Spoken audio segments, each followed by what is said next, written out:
আজ তোমাদের একটা গল্প বলি।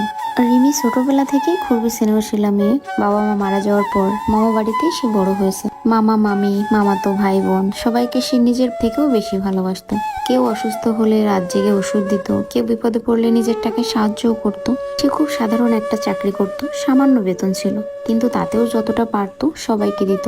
মামাতো ভাইদের পড়ার খরচ, মামির ওষুধ, এমনকি ঘরের ছোটখাটো খরচও কখনো না বলতো না। সবাই ভাবতো রিমি সে কতই না বোকা, কারণ সে শুধু দিচ্ছে, নিচ্ছে না কিছুই।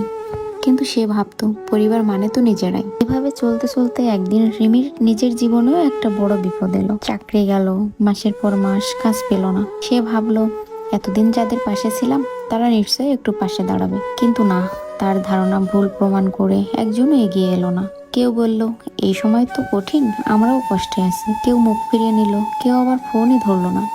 আসলেই পরিবার বলো, আত্মীয় স্বজন বলো, সবাই তোমাকে ততদিনই ভালোবাসবে যতদিন তুমি তাদের সুবিধা দিবে। আর তুমি তাদেরকে যতই ভালোবাসো, যতই সুবিধা দাও না কেন, তারা মনে করবে এটাই তোমার দায়িত্ব। দিন শেষে তোমার জায়গাটা তোমাকে ঠিকই চিনিয়ে দিবে।